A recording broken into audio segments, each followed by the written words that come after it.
make him understand. She always got full marks in tests, the only thing that mattered. "It's obvious, really," was all she could say when baffled teachers asked how she did it. From whence had come this astonishing skill in a child who could still barely read? Whatever it was, it worked for Rose. She sailed through her education. The music, too, was an extra gift, not only the flute but her voice as well. A genetic throwback, perhaps, from the past had touched her with great distinction. For the first 4 years, as an only child, she was the focus of her parents' attention. They, aware of how bright she was, carefully monitored her mental growth, and when the flair for maths emerged, paid for a private tutor who was similarly dazzled. He had her tested. Her IQ was huge. "By the time she goes to school," he said, "she'll be eligible for Mensa." Her father, Matthew, was a private man who listened to music behind closed doors. Irascible, with a very short fuse, he needed his isolation. He was vastly proud of his gifted child and took her to concerts from an early age, though at home he preferred his solitude. Oxford was everything Rose required to stretch her intellectually. She had chosen to study pure mathematics as a subject on its own. It was usual to combine it with something, but due to her startling precocity, the faculty allowed her to have her own way. A future Nobel laureate, perhaps, an extra coup for the college that she was female. She studied hard, as she always had, at music as well as maths. The flute enabled her to unwind, while the choir, when at last she got round to joining, provided a social life of sorts, which took her away from her books. Music helped her to transcend. When she closed her eyes and relaxed her brain, she heard it in vivid colour. "She's an odd child," said Matthew, as ever slightly wary.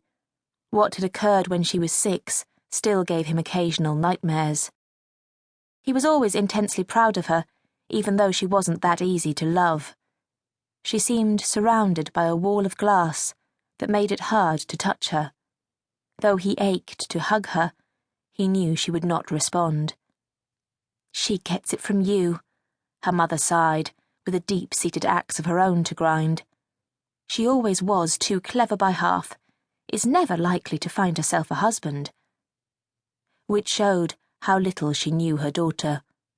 Rose was already fatally fixated upon the only man she would ever love. Chapter 2. The Prescotts lived in Twickenham, the leafier, more upmarket part, in a house designed by Matthew himself, which had been greatly admired. Applauded, too. It had won awards and was still the subject of much discussion.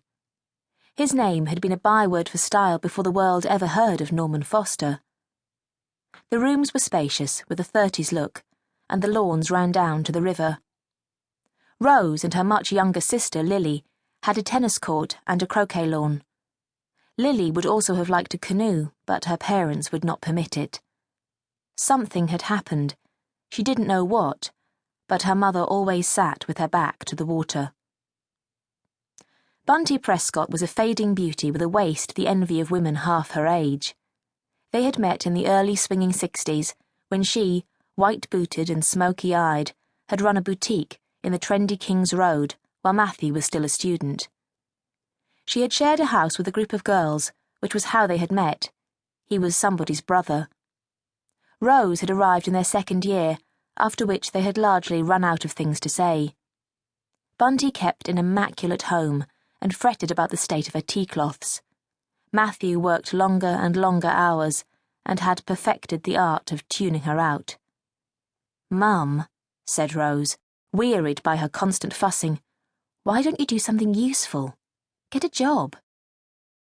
These days there was no shortage of money. Matthew kept them in affluent style. Anything Bunty wanted she could have. But her aspirations were shockingly low, at least in the eyes of her hypercritical daughter. Central heating, the latest cooker, a window cleaner on whom she could rely. She asked for little except affection, which she got.